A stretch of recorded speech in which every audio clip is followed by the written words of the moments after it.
Good morning, everybody, and we're back with coherencehorsemanship.com, Coherence Horsemanship Institute, and my friend Tom Nagel, who we've spoken with before, who is an amazing teacher. He is also the founder of the Rider Seat Method that you can find online at his website, zenandthehorse.com, all spelled out.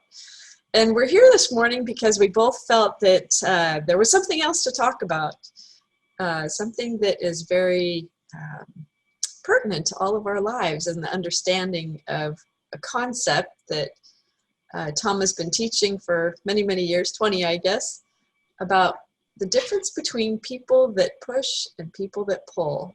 And so welcome. Good morning. Good morning, Shnabu. I'm interested to hear about this. I did go on your website last night and listen to that section about pushing and pulling and the different traits and so on and so forth. But we're here, and I would love for you to dive in and kind of share with the people so that they understand what it is that we're talking about, because that's pretty obscure if we're just saying those words. Partly what brought this to my attention when I was looking at your website, in your chronicles, you talk about bringing unconscious patterns to consciousness, basically. And this was in the August 25th, it's basically your blog, I believe, this chronicles. Right. And I thought, well, and you talk about that in relationship to people working with horses. Yes. However, there's even a more, something closer to home with that. It's about our unconscious patterns that we have about ourselves. And this is when I discovered about pushing and pulling. I was doing a clinic in Michigan, and I discovered that I was talking about arms, about pendulum arms going back and forth. And I was saying, think of people were moving their arms at their shoulders as they hang, and they were going back and forth, standing up. And I said, think of pulling. And one of the clinic participants said, oh, my riding instructor, Karen Erlin, says that we should think of pushing. And I thought of pushing, and I thought, I said, think of pushing, because it makes a really big difference whether you push or pull with your arms. Yes. In other words, if you pull, you start to hollow the back, the chin comes up, and actually you start pulling the horse's head up. If you push, and we're not talking about big push or big pulls, but in other words, if your intention is going forward, you basically now allow the horse to come through its back and to release its head. And if I'm just moving my arms back and forth, you can't tell whether I'm pushing or pulling, the intent. But if I'm riding and I'm holding the reins, our horses absolutely can tell that intent, which is pushing or pulling. And so I decided to change right there how I taught arms in my clinics. And then I got in my car, and I was going to my hotel room, and I got behind the steering wheel, and I thought, oh, I pulled my steering wheel of my car. And I've been driving for 40 years, right? Pulling on my steering wheel. And I was not aware of that. And it turns out that because I was pulling on my steering wheel, I was also pulling on the reins. All right. So it was a habit in my life that carried over into my riding. And so when I started asking riding instructors who were really good riders, I said, do you push or pull on your steering wheel? And they said, well, I don't know. Because basically when you're driving a car, it's an unconscious habit for us at this point, right? We get behind the car, we get in the car, get behind the steering wheel, and we just head out. We don't think about it. So I said, think about next time you drive, think whether you're pushing or pulling, is your energy going forward or backwards? And almost every riding instructor said, oh, I push on my steering wheel when I drive.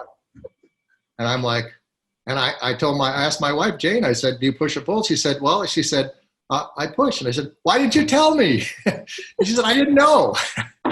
So I started, I wanted to become a better rider at that point. So I'm pushing on my steering wheel of my car as I'm driving. And I do have a warning for people who find out that they're pulling on their steering wheel. Do not push and with your feet in your hands at the same time. I got my first ticket ever driving. Okay. So, and so I'm getting a ticket, I'm pulled over, and I'm telling, Jane's in the car with me, and I said, well, I'm not happy that that I got a speeding ticket, but at least I have proof that I'm pushing. Yes. So So maybe the car isn't the best place to practice that at first. correct for many things. So anyway, what happened after that was that I started because I was practicing pushing on the steering wheel, my energy going forward. I would do things like I would get a phone instead of a phone call, instead of letting it go to voicemail, I'd answer the phone and say hello. Or I get an email instead of thinking, okay, I'll put it in my to-do bin or whatever and try to get to it. I just write out an answer and do it.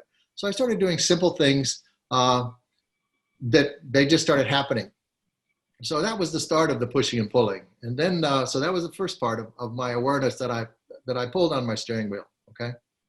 However, I didn't realize how much of a habit that was in my life until I was in Germany a year later.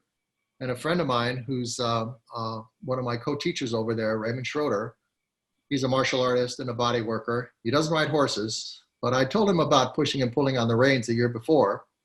And we were talking about Zen meditation. And I was telling Raymond that it was really hard for me to stay awake when I said Zen, said Zazen. When I first started sitting Zen, I had pain in my legs. And so it kept me awake. And basically I prayed for sleep. Well, you have to be careful what you pray for because my legs stopped. So originally Zen meditation was a push for me to do it. I had to push even for 20 minutes. Later on, when I no longer had pain in my legs, I started sleeping. And I wouldn't fall over. I could sleep sitting up, but I was sleeping. And that's really not the point of meditation, is to sleep. And so I asked Raymond, I said, Raymond, it's really hard for me to stay awake. And he said, oh, Tom, he said, sleeping is pulling. And I had one of these aha moments where like my life kind of flashed before me. And I realized why I had done the things that I had done and why I hadn't done the things I wanted to do. And it was because my habit in life was to pull. So can you pause for 1 second? Because I really feel like there's an important point that could be easily missed. And it's something that as you were talking, I just realized also that as an instructor, as a teacher, as a facilitator, the tendency in groups of people, I would imagine that the pullers are people that never ask any questions. They're always the ones that go, mm-hmm, and they just go out and do it, whether they're doing it well or they're understanding what it was that was offered to them, or they're just kind of swallowing the goods and going out and doing the best that they can possibly do, but they ask no questions whatsoever. And I would imagine the pushers are the ones that eat up all of the time in the class because they have a million questions. They want to know the answers and tell me right now and hurry up. And did I have that kind of right? That's actually perfect. And the thing is that in some ways, what happens is when you become aware that either basically pulling is for the energy to come in your life, that you take energy in, and pushing is that you push energy out. When you become aware of that habit, now you can make a choice. If I'm not aware of the habit, I sit there and let someone do all the talking. But if I go, I need to, and actually at some point, one is not better than the other. It's not better to push or pull. It just depends on the circumstance.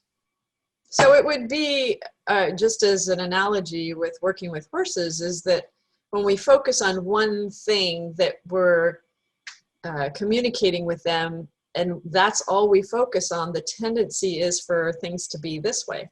So all of a sudden, this is very focused, it becomes out of balance. Right. And then so now we have to do something that's opposite of that in order to bring that back into balance. Is that what you're saying? So in other words, it's not whether you push or pull is not good or bad. It just depends on the circumstances. So as an example, are horses pushers or pullers within the herd? Mm-hmm. They push each other. They don't go follow me. It's like they put their ears back or they bare their teeth or whatever. There's even more subtle than that. And they push each other. So when you're with your horse, it's a herd of two. And if your horse and the horses are, they push. So their tendency is they will try to push for you, push into your space. And if you back off, now you've just gone lower in the hierarchy of the herd. All right. You don't have to go all of a sudden go crazy, get out of there, but you have to say, no, this is my space. And so in a sense, you have to be willing to push back to them so that they respect your space. Well, I think a perfect example of a puller in a herd would be a mama and a baby. So mama never says, hey, you, come with me. She just leaves and the baby goes with her. Right. Or right. if the baby is a little bit wild, that goes off the other way and then it goes running back to her because all of a sudden it realizes that that's the security. But that's just a really, I think that's a natural, beautiful way of that expression of. Right. So there has to be this balance between the two, right? And what I found is that when Raymond told me that sleeping was my habit, I was really upset to begin with. I was actually angry at him because I'm like, wait a second, you just took away my sleep. I mean, I slept through high school, slept through a lot of college because it'd be in the afternoon, I'd sleep. So then I started looking at certain activities that are pushing and pulling activities, and I came up with a list, and we're going to see if we can get this list on the screen at some point. But the activities on the left that are pushing activities would be something like cooking, you have to push, writing, teaching, talking, participating, arguing, and practicing. These are all pushing activities. Pulling activities would be for cooking would be pushing, pulling is eating. All right. You have writing for pushing, you have reading is pulling. So you have pulling is learning, listening, watching, withdrawing, and wishing and hoping. So, I mean, nothing wrong. You need both of those. You need to have a balance of those activities. And I find that the more balanced I became, I was exclusively, the activities I was comfortable with in my life were on the right-hand side, were on the pulling side. And it always was difficult for me to do the pushing side. But that actually, when I was able to become conscious of my habit, I was able to do more pushing, and my life became much into balance, and my life became better. So it's not being able to do one or the other. It's that you need to be able to do both when it's appropriate. So can you give an example? I realize that when we have something that comes into our scope that's new, we're excited about that, and it's easy to think, oh, I'm going to do this, I'm going to go out, and I know I'm this particular tendency, and I want more of this tendency. Could you give the listeners maybe one or two small things that they could do that would change that over time, the scale of which side is imbalance, out of balance to a more balanced place? Well, it turns out that for me, what I realized is that for me to come into balance, being an out of balance puller, I needed to do pushes. I needed to push. Okay. So as an example, however, if I tried to push too much, I wouldn't do it. Yep. That's why I said a little piece. The small steps, small pushes for me to become into balance. So when I would sit and I would say, okay, I'm gonna sit for 20 minutes and I'm gonna stay awake the whole time, sleep would come from inside and it was gone. But if I said, okay, I'm gonna stay awake for one breath and concentrated on one breath, I say, okay, I made one, now's the next one. I was able to stay awake for 20 minutes by concentrating only on one at a time. One piece. All right. So I had to do what was intuitively, I knew I had to do simple pushes. If I tried to push too much, wouldn't be appropriate, and it wouldn't help. I couldn't do it. Now, it turns out for pushers, I originally thought they needed to do small pulls, right? A little pull if you're a pusher. So I talked with people who were probably more out of balance pushers in their lives, and I said, you need to do small pulls, and they said, what are you talking about? And it didn't even hit the radar. And I said, well, do you know how to back off? They said, oh yeah, I can back off. I said, you have to back off. So for people whose habit is to push, to find balance, they have to do simple pushes also.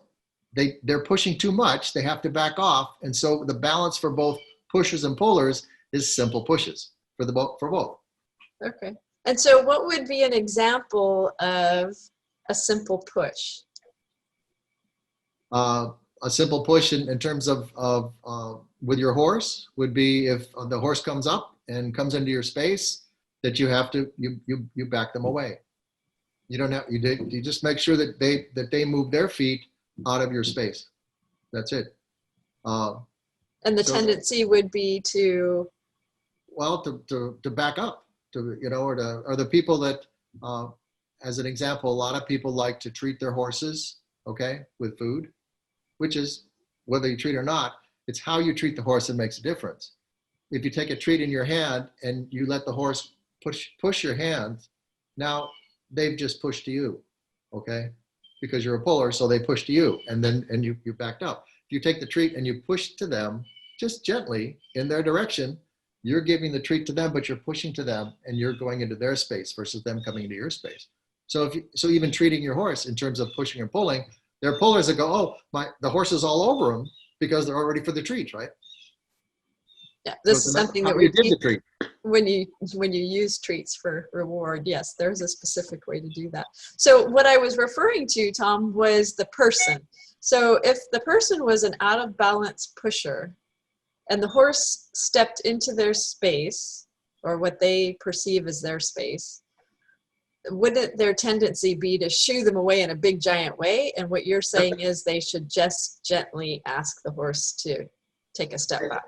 They have to back off. Not, you know, it doesn't have to be, get out of my space. It has to be, you know, back off. Yeah. But it has to be the same for the pullers too, right? The horse comes in space, has to be back off. Yes. Right? Because they understand pushing and pulling. So when it comes to, and it turns out that people who are pullers in their personality, if they're up there riding, they're pulling on the reins. It's guaranteed. And if you're a riding instructor, I guarantee you at least half your students, if not more, are pulling on the reins up there. All right. And that has to be that forward intent. It's not, if you push too much, you don't give it away, but it has to be that forward intent on the reins, especially at the canter. Okay. As you come up, you have to come up and release forward at the canter. So in my saying that you read on my website, and I took that off that day and it's going back on there, but everything is everything else. It is all connected together. So as we make a change in what we're doing, it changes how what we're doing with the horse changes, and the horse changes because of that. Right. So I was trying to edge you to talking more about people and their practices than people and their horses, or horses and what horses do to people. But because I really feel like if we can be more aware of what we're doing, and that was that article that you read about bringing the unconscious action to a conscious action by verbalizing, by watching what we were doing and verbalizing what we were doing, that we could then become aware to use what you're talking about to understand, well, let's see, what is my tendency? And then how do I change that? So if I was out of balance puller, just in my everyday life, what small thing could you recommend that they focus on to do that would change to bring that more into balance? To do some writing instead of reading. Writing. To actually write. Okay. You know, so you could write a journal. You could journal. Okay. That would be a part thing. Instead of being a learner, a student, you become a teacher. Teach what you know to other people. You don't have to be a professional. You don't have to know the whole thing. If you know something, you can share that and you can teach other people. The thing about pullers like to watch, and you have to participate. So as a puller, it's easy. For the balance is, and how do pullers fight? They don't fight. They leave. They withdraw. It's like I'm really angry with you. I'm leaving the room. It's like, well, what are you angry about? It's like, you don't know. I'm not going to tell you, right? and so they withdraw. Wouldn't that be? That's a perfect example, though. This is what I was searching for. Is that our tendency would be to withdraw, but isn't outward communication a pushing activity? Yeah, absolutely. So even that small thing of, instead of going, well, I'm not going to tell you, how about if I verbalize what I think or feel? Right. Would be a pushing activity, wouldn't it? Absolutely. Right. And actually, when it comes to horseback riding, the best thing you can do is practice. The pullers, they have all the books. They've read, I've got a new book on this. I've got a new book. Or I've done a new a course. I've done a video course, or I watched a new video, or whatever. But actually, if you want to be a better horseback rider, it's butt in the saddle time. You got to get out there. Yeah. You're wishing and hoping. I'm hoping. I'm wishing. I hope I'm going to be a good rider. Did you ride today? I once attended a clinic. I was audited in a clinic by Larry Weitzel. He teaches about gaited horses, about how to use their bodies correctly, and he does ground exercises with the gaited horses. And Larry had read my book, and I was at his clinic, and Larry at the end of the clinic goes, Tom, he says, if the people in my clinic would just do a half hour a day for 30 days of what they learn in my clinics, he said, it would totally transform their horseback riding. He says, and I don't know why they don't do it. And I go, I do. He says, why is that? I said, because most of the people in your clinic, they're smart, they're sensitive, they want a relationship with their horse, and their habit is to pull, and they don't practice. And all of a sudden it made sense to him why he had all these smart, sensitive people in his clinics, wanted a better relationship with their horse. They weren't getting it because they weren't going out and practicing, because their habit was to pull. So what I'd say to all the pullers out there is you got to go out and practice. Maybe it's just getting up and going to the barn to begin with, right? Go hang out with the horse for 5 minutes. I mean, it's just going out and hanging out with your horse to begin with. Yeah. And the thing also that you hear about this thing, you say that the practice makes perfect. Okay. And actually, that's a form of procrastination, because as a puller, you go, well, I'm never going to really get it perfect, so why practice? I practice. And perfect practice makes perfect. And well, I need a perfect teacher to have perfect practice, and it's not going to be perfect, so I won't do it. So how about practice makes progress? That's the pusher. That's the balance pusher. Practice makes progress. Doesn't have to be perfect, but you have to make progress. So if you can look at that of the activities in terms of, you need to be able to do both. You want to find a balance between the two. And if you find a happier balance, it's going to be much better. So as an example, a person who's an out of balance puller, they pull, and then all of a sudden, when they do push, they blow up, and it's not appropriate. Mm. So I have a friend who was in a relationship with a guy who was a big puller for 7 years. And after 7 years, he said, I'm leaving. And she goes, what's the matter? He goes, I'm not going to say. And he left. So all of a sudden he pulled for 7 years. When he pushed, he left, and they got divorced. She's still never, she was more of a pusher. She really didn't feel that there was a problem. Pullers know, and part of the puller thing is, well, if you don't know, I'm not going to tell you. Okay. That's our pull fight, right? But the pusher goes, can we go to counseling? He says, no. So when he did finally push, he blew up, and it was way too much. Okay. So, but with unbalanced pushers, they push till they alienate everyone around them. And you see it a lot in the horse world of people who are actually taking and abusing the horses instead of training them, because they're pushing. And it's like you go, whoa, that doesn't look right. That doesn't feel right. But they keep pushing the horses. And these are the ones that the horses usually wind up breaking down, and they send them on. And there's a lot of balanced pushers in the professional world. I think you read my post on my Facebook page this morning, because that's exactly what I just wrote. You're so smart. You're so clever. Oh. Well, I really feel like this is important information, and I know that you have. Is it an article, or is it actually in book form? It's a book form, and actually you can get a free PDF copy on my website on the About page of zenandthehorse.com. And it's, this is the book that if you buy it on Amazon, it's $5. That was the one that I loaned to somebody, and they never gave it back to me. Right. I bet you they were a puller.